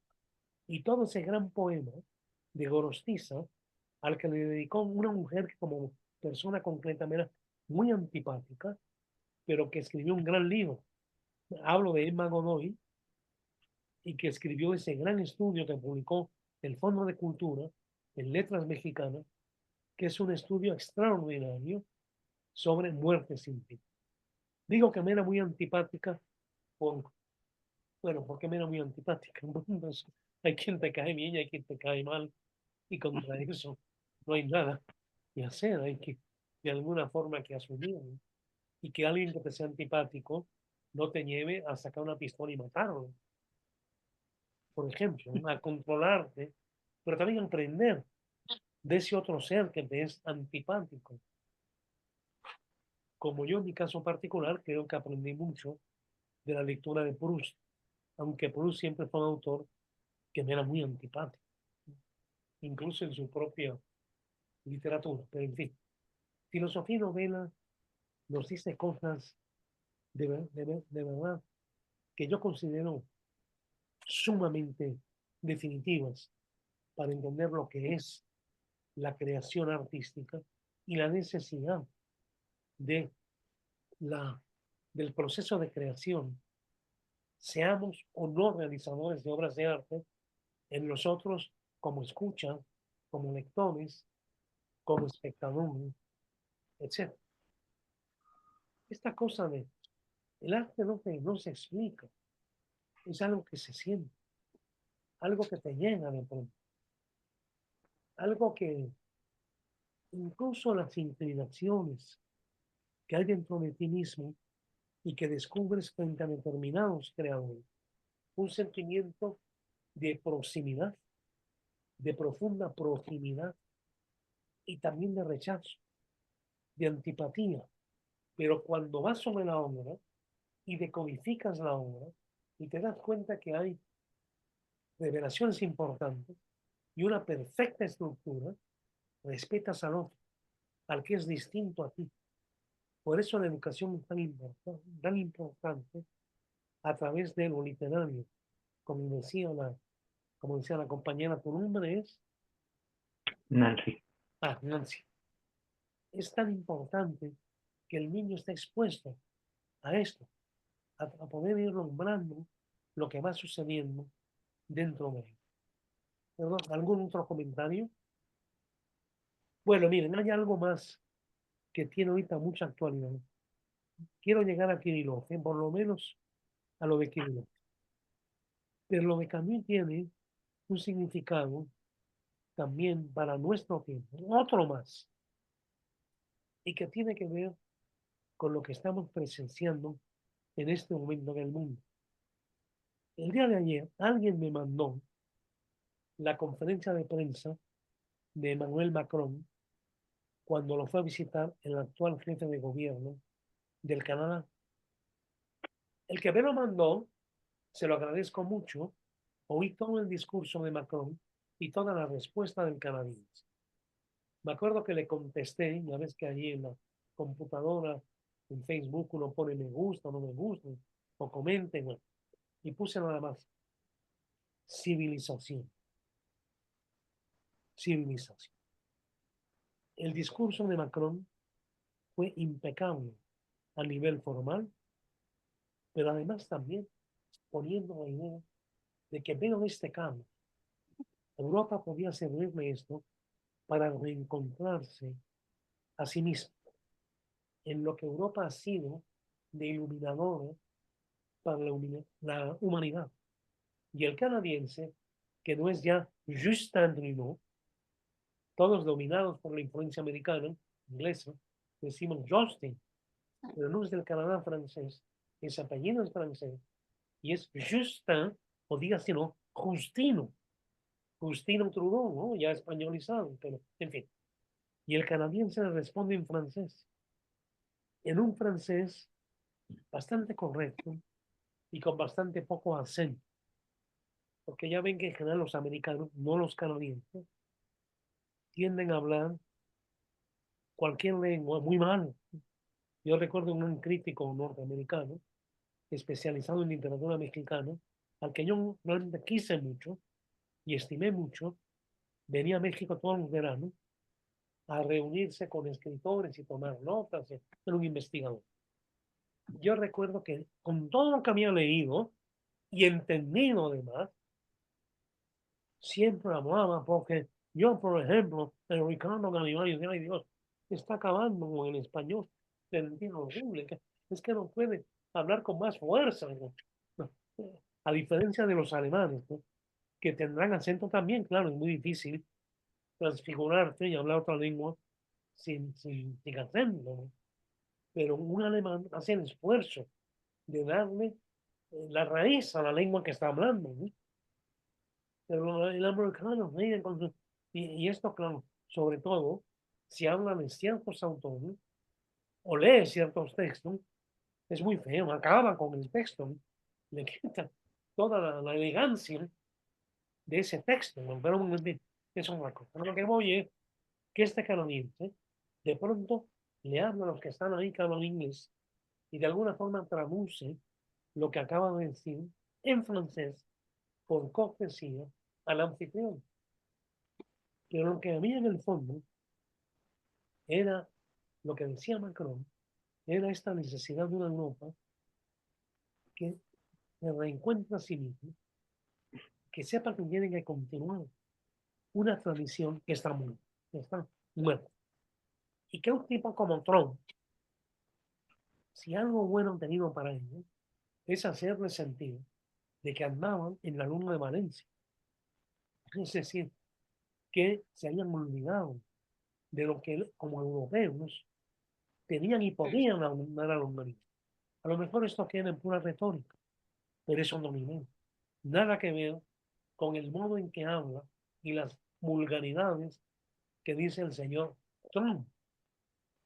Uno dice, bueno, claro, por lo menos hay un respeto a las formas, a la inteligencia, a la mente, y eso siempre es ganancia en alguna medida. ¿Eh? No estoy diciendo con esto que creo en que Manuel, mejor, no lo sé, pero ahí estuvo muy bien y que para cambiar algo, lo primero que hay que hacer es darle forma en las palabras. Y a lo mejor eres un farsante, pero al darte cuenta y ser consciente de lo que has dicho, te das cuenta que de veras estás siendo un farsante y que ya es hora de cambiar el ser. Esta es una pura especulación, pero me dio mucho gusto en medio de tanta vulgaridad de políticos y empresarios oír a alguien que hablaba bien, sencillamente que hablaba bien y que tenía un sentido de las formas. Nada que ver con todo lo que hizo Trump cuando Zelensky lo fue a visitar a la casa, a la casa. Bien, podemos pasar un poquito ya al personaje de Kirillov.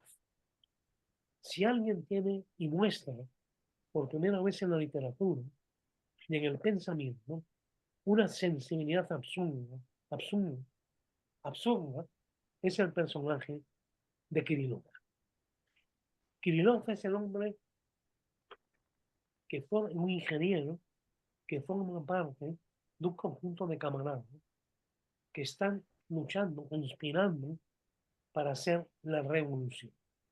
El ambiente que se vivía en Rusia a fines del 19, antes de el primer movimiento que fue en 1905, y finalmente la eclosión de la revolución en torno a 1917. Pero lo que descubre Dostoyevsky, nadie lo había visto, el nihilismo, la necrofilia, es decir, en el fondo había en aquellas personas una cosa reivindicativa, destructiva y autodestructiva, y un vacío interior que buscaban camuflar en torno a los ideales de la revolución, de lo que anunciaba la revolución.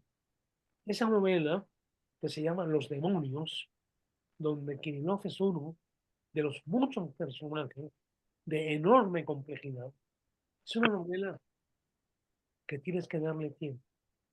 Es decir, empiézala, de pronto vas a decir, ay, ¿quién es este? ¿Quién es este otro? Te cuesta un poco de trabajo. Pero si le das, tiene como 600 páginas, ¿eh? O sea, si le das al menos 100 páginas, ya te agarró y ya te metió. Esto pasa mucho con esas grandes novelas, ¿no? Y más si es ruso. Yo supongo que eso también, el clima tiene algo que ver. Dense cuenta que ¿quién quiere salir a la calle en Estocolmo en invierno?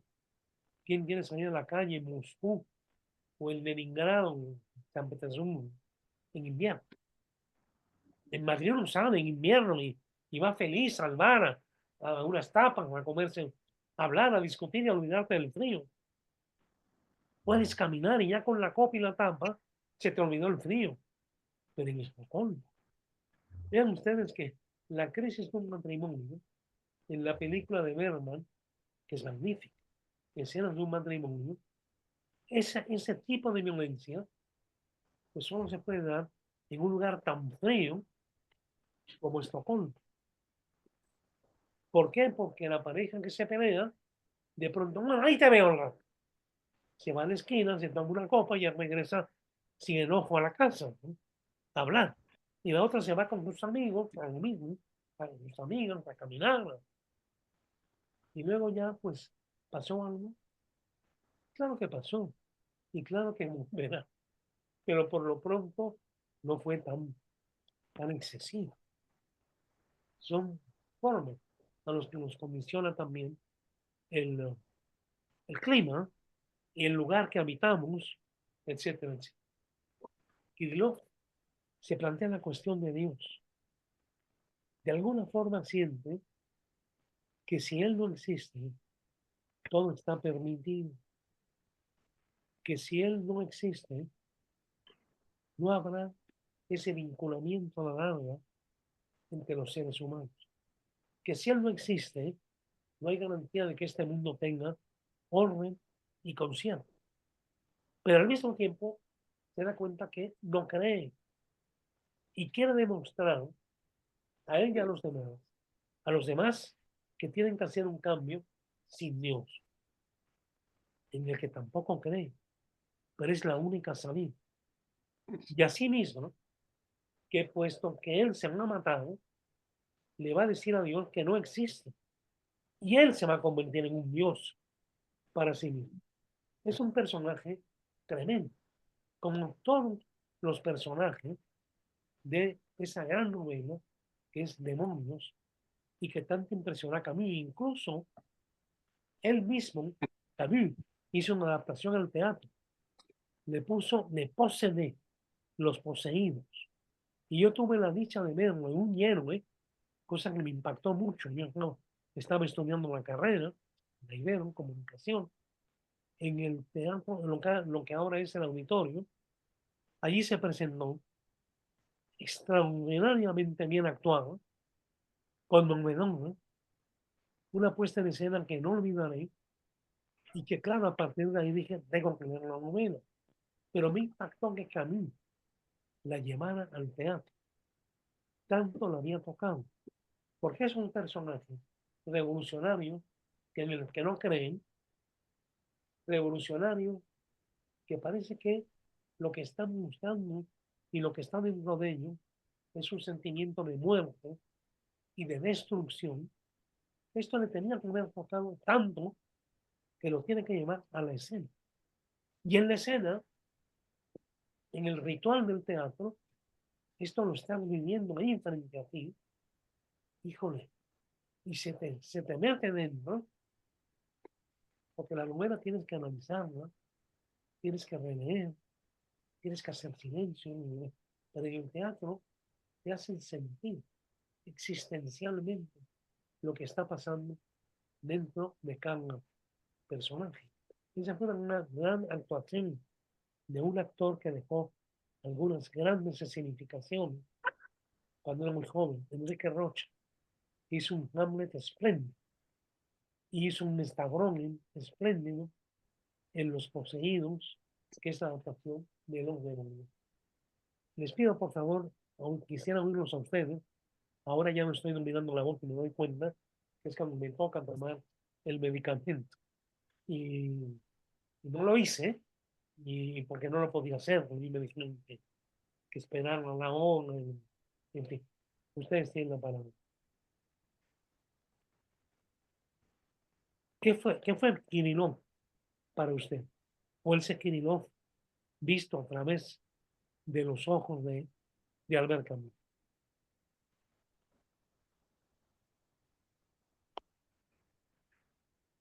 Bueno, yo hice varias reflexiones. Perdón, alguien levantó la mano antes. Adelante, Blanca. Sí. Bueno, No, continúe, yo le espero. gracias, Sergio. Yo hice algunas reflexiones sobre Kirillov, el personaje, y cómo lo ve Albert Camus.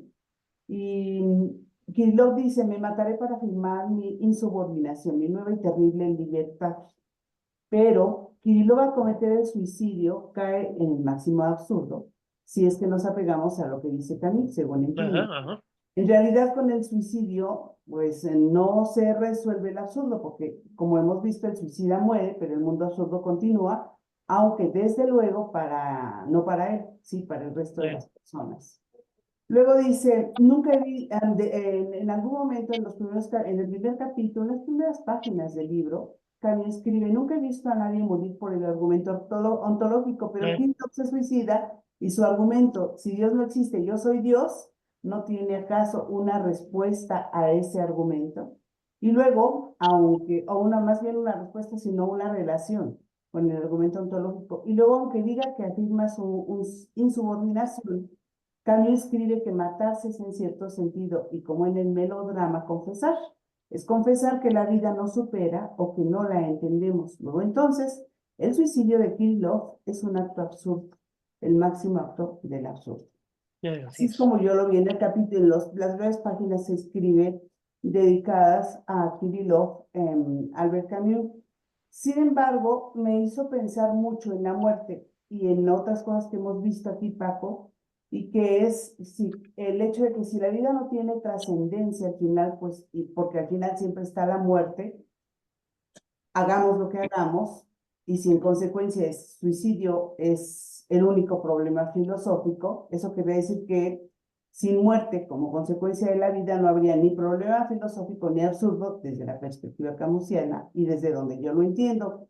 Sin embargo, me acordé del libro de las intermitencias de la muerte de José Saramago, que desde el principio nos atrapa con la maravillosa frase de: al día siguiente no murió nadie.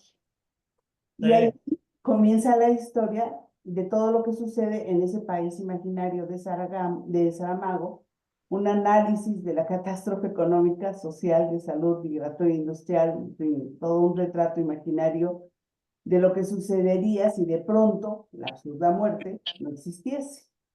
Saramago incluso plantea en esa obra una especie de cambio de valores con las cosas que van sucediendo a consecuencia de la falta de cumplimiento de la labor para la que está destinada la muerte. O sea, la muerte está trabajando y entonces tiene que haber un cambio incluso de valores, de muchas cosas, ¿no? Que lo va planteando en este largo libro que tiene, sí, 600, 700 páginas. Bueno, en ese imaginario país y mundo absurdo, resulta que la muerte ha dejado de trabajar, digo por si alguno no la ha leído, porque se mezcló entre los humanos para conocerlos mejor, y entonces está tan metida en los placeres humanos y demás que se ha olvidado de trabajar, de hacer la tarea que le da su nombre. Lo único que podrá regresar al mundo, al orden natural que antes tenía, es que la muerte regrese pues a trabajar, a realizar su labor.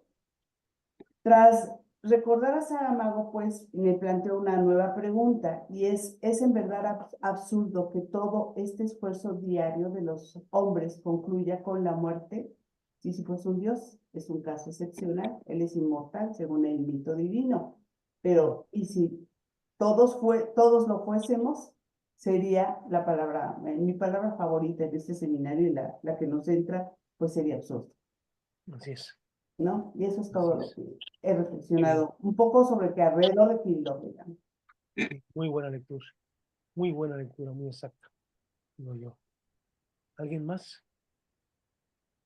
Sí, yo solo quería comentar algo, ya que estamos tocando el tema de Krylov, en cuanto a lo que hablábamos acerca del, que aquí Camus nos habla de que, y a través de Krylov, que si Dios no existe, todos empezamos a ser dioses, ¿no? O sea, es como que hacemos, nos hacemos los dioses, ¿no? Es como, me lleva a pensar un poco en la búsqueda de reemplazo de Dios que hace el ser humano, ¿no? Esto también como reflexionado por Nietzsche Sí, y el hecho de que todo está permitido, pero, eso es lo que dice Iván Karamazov, ajá, otro personaje de Dostoyevsky.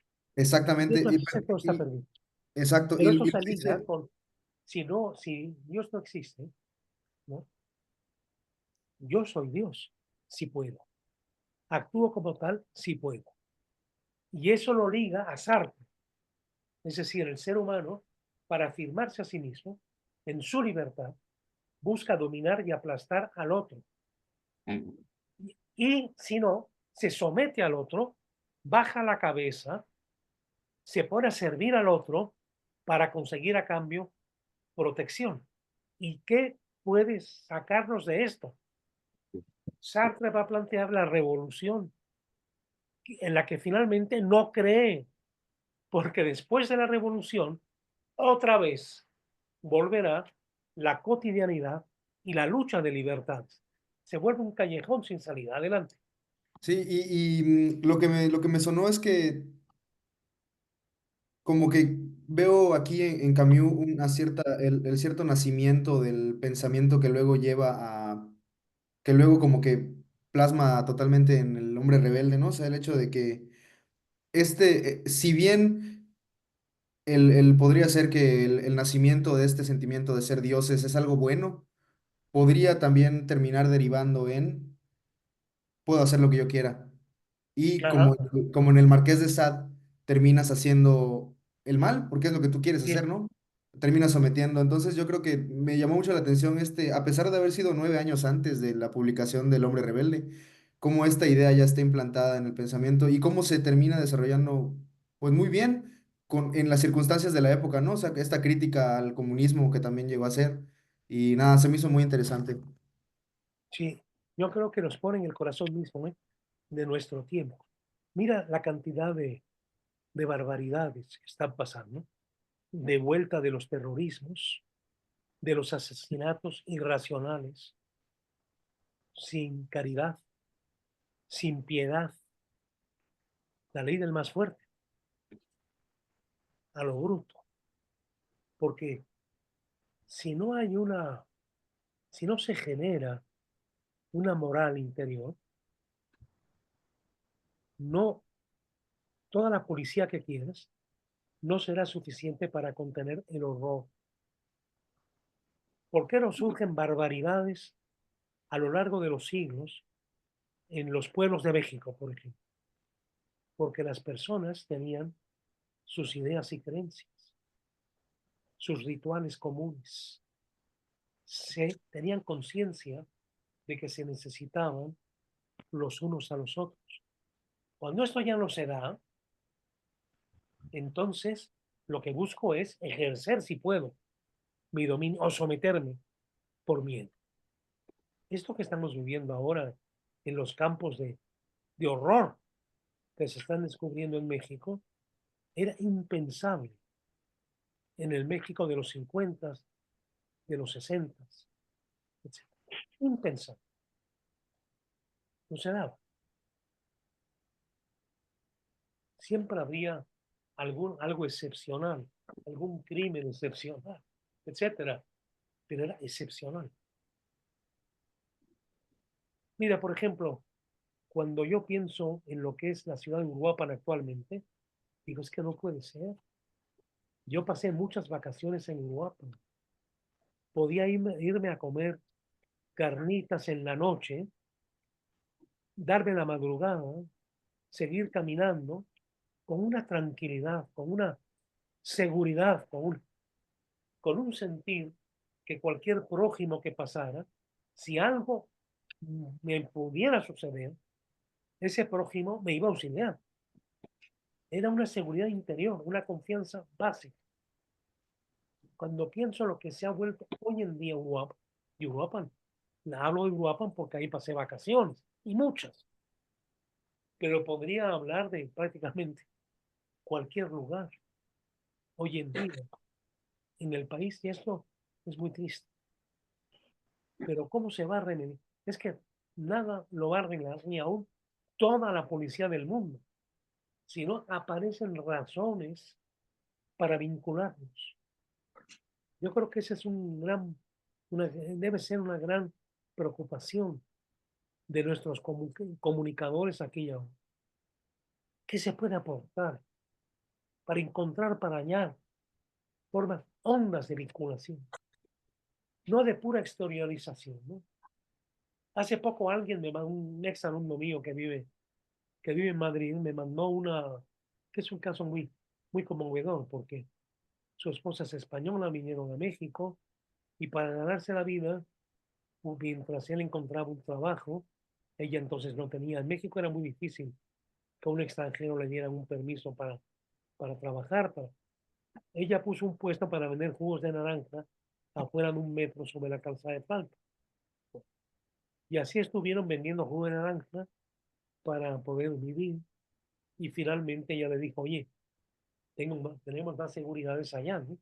Y se fueron a Madrid y ella ha pasado prácticamente toda su vida. Y me manda muchos artículos y cosas de lo que pasa por allá, realmente muy interesantes, ¿verdad?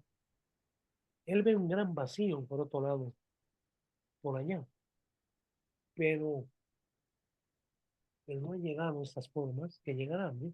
Al paso que vamos, de vivir con miedo, de vivir asustado, que es lo que se está, en este momento, lo que estamos experimentando. Mira, cuando recibo avisos por mi Facebook de niñas, sobre todo de mujeres, también jóvenes y hombres, desaparecidos, digo, ya me cansé, que si lo comparto y veo que no pasa nada y sigue sucediendo, a veces me digo, pero ¿qué hago? ¿No? Quiero enterarme. Esa persona ya tiene 3 meses, un año, quiere decir que la mataron. Y veo tanta gente de muy diversa condición social que han desaparecido y me escandalizo. Pero si se te vuelve un hábito, si vives porque así es, pues es lo peor que nos puede pasar. Y vivir en esa conformidad. Y lo que es peor, te puede llevar a creer que hay una represión absoluta. Lo cual es un horror. Bukele, ¿no? Por ejemplo, para poner un ejemplo. Y en fin, hay que buscar, insisto, hay que encontrar formas positivas de revinculación de las personas. Y este amigo, porque con eso se me ocurrió por eso, me mandó un video de una muchacha joven, cantautora, de temas cristianos, cantando ante una multitud en Fátima, y él estaba muy emocionado. Y yo le dije, mira, perdóname, pero yo en esto no creo. Este tipo de emociones así masivas entran por un lado y se van por el otro. Es decir, eso no permanece, eso no es persistente. El cristianismo nos habla de la puerta estrecha, asumir la puerta estrecha, que entre otras cosas significa enfrentar la realidad y asumir la realidad. Y como diría Camus, afirmar la vida a pesar del absurdo y desde la sensibilidad absurda también. Y me pregunto, pero estaba yo soñando, o Camus soñó, y esto remitiría a personas de calidad, de cualidad, y los demás, y los demás. ¿De a dónde nos va a ir llevando todo? Pues es un momento realmente crítico, porque las fuerzas últimas de vinculación pues ya no existen. Yo les he puesto algunas veces el ejemplo de lo que fue la cristiana en México. Ahí está la gran investigación de Jean Meyer. Espontáneamente sí que había unos vínculos que llevaron a los pueblos, sobre todo en el Bajío, en el centro del país, a decir basta. Lo que queda no me lo quitas. No me lo vas a quitar. Y de pronto con piedras, frente a los rifles de los federales, ganaban batalla, sabiendo que podían morir y que tantos murieron también. Pero no hay que idealizar. También fueron muy crueles por un momento.